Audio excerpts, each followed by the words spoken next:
안녕하세요. 대단히 반갑습니다. 일회성의 텔레비전 2 김규.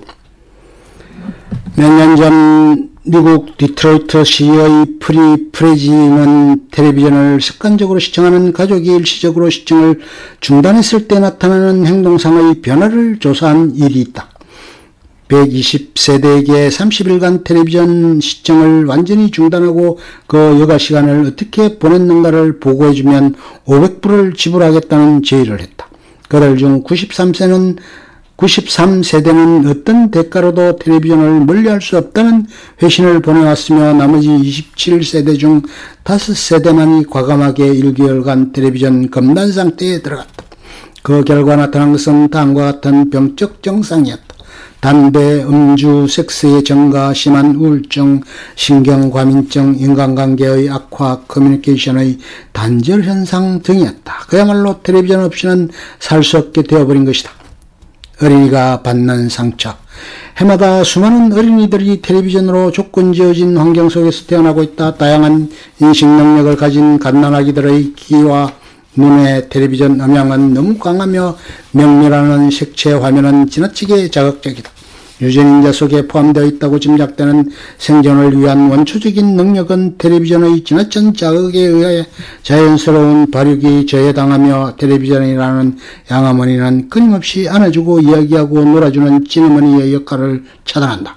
많은 아동 심리학자들이 염려하는 것처럼 텔레비전에 의한 유아의 정신장애 현상은 계속 같이 살아야 되는 텔레비전 양어머니에 의해 점점 더 심해갈 뿐이다. 대학 교육적 측면에서도 매일 밤 수많은 폭력 장면과 살인 행위, 감각적인 쇼나 저속한 코미디, 격한 스포츠 장면을 보는 어머니의 정신적, 정서적 충격은 뱃속의 어린이에게까지 영향을 미친다. 텔레비전 핵분열의 저자 르네 벨지는 유아가 만족하는 대상이 어머니로부터 텔레비전으로 옮겨가고 있으며 심지어는 유아가 켜있지 않은 텔레비전 수상기에까지 애착을 느낀다고 말하고 있다. 인간은 다른 생물과 달리 본능이 파괴되어 태어나는 유일한 동물이다. 프로이트가 말한 불완전한 상태에서 이 세상에 던져지는 것이다. 일반 대중들은 본능적으로 외계에 적응해 가는 데 비해 인간은 너무도 적응 능력이 약하기 때문에 부모의 보호는 절대적이다. 그러나 새로운 매체 환경의 탄생으로 부모와 어린이 간의 거리는 우려할 만큼 멀어지고 있으며 결과적으로 어린이의 정신적인 상처는 깊어만 가고 있다. 어린이가 가장 행복한 순간은 애정에 찬 어머니와 눈을 맞대고 응석을 부리는 시간이다. 그리고 이것은 체감적인 감수성으로 음성의 모방이나 언어 습득의 과정이 된다. 텔레비전이라는 양 어머니는 무반응의 차이찬 매체이며 이런 면에서는 오히려 일방적인 과잉자극으로 고립감을 조장하며 소극적인 외부 접촉 성향을 기르고 결과적으로는 어린아이의 인지발달을 저하시킨다. 동물학자 콘라드 로렌츠는 오리나 기러기처럼 어미의 보호기간이 짧은 조류의 새끼는 부화 후 곧 가까이 있는 움직이는 큰 물체를 어미로 알고 따라다니면서 흉내낸다는 인프린팅 현상을 밝혔는데 이러한 현상은 포유류 동물에도 일어난다는 것이다.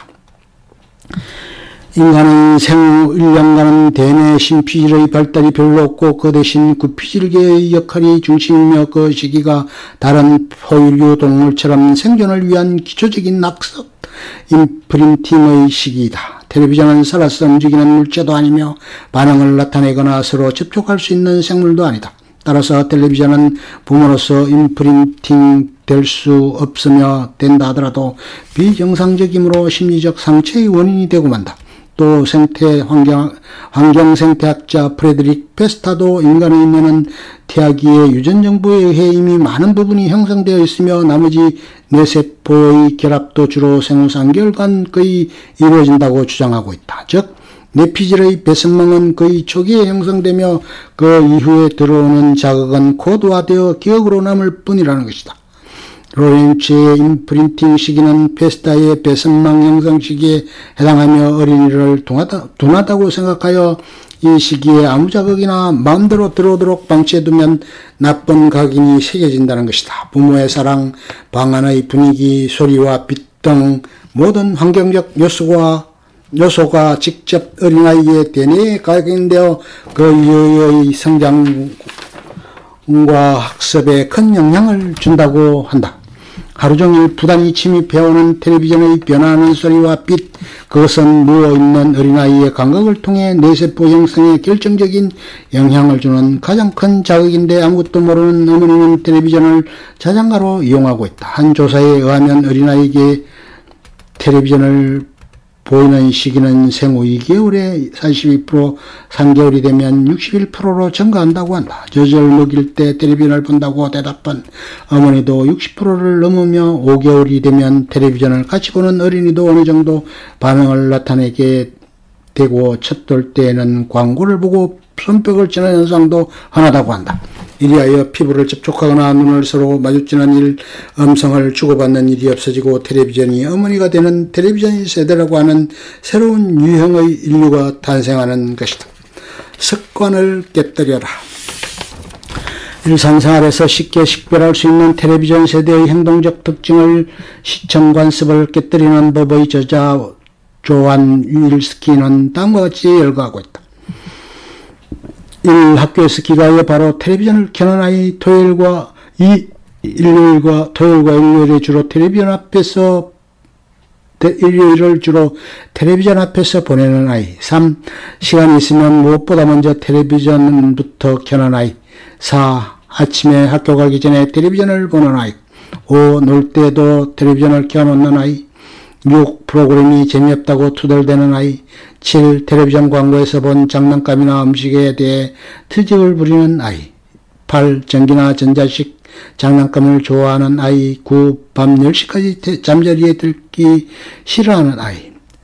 10. 식사 때 텔레비전을 켜놓는 아이. 11. 식사 때 텔레비전을 주로 화제로 삼는 아이. 12. 생활 시간을 텔레비전 프로그램에 맞춰 조절하는 아이. 이상에 해당하는 아이는 손색 없는 텔레비전 세대에 속한다. 미국의 전형적인 텔레비전 세대는 주당 평균 30시간가량 텔레비전을 본다고 하는데, 이 정도는 우리 주변에도 없다고는 할 수 없다. 또 텔레비전 앞에 있는 한 밖에서 교통사고를 당할 염려도 없고 말썽도 부리지 않으므로 일부러 텔레비전 시청을 권장하는 부모도 늘어가고 있다. 태어날 때부터 텔레비전을 좋아하거나 싫어하는 아이는 없다. 다만 좋아하도록 습관이 될 뿐이다. 이 사실은 부모가 시청 태도나 시청 시간을 잘 선도하면 바람직한 방향으로 습관 지어질 수도 있다는 사실을 시사해준다. 거의 결정적인 연구 결과의 하나는 텔레비전을 많이 보는 아이들보다 적게 보는 아이들이 행실도 착하며 지능도 높고 학업 성적도 좋다는 사실이다.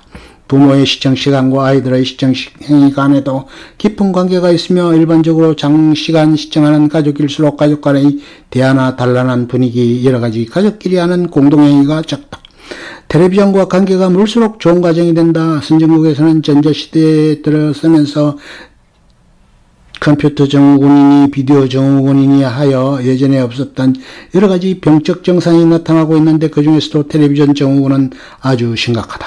어린 시기의 사회와 가정은 평생을 좌우할 만큼 중요하다. 그리고 어린이를 부정적인 텔레비전 환경 속에 방치해 둔다는 것은 절대로 안 될 말이다.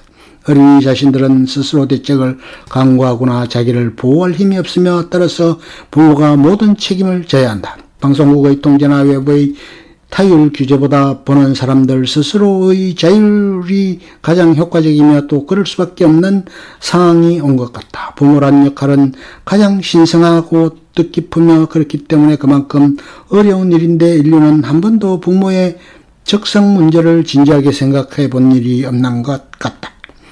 끝.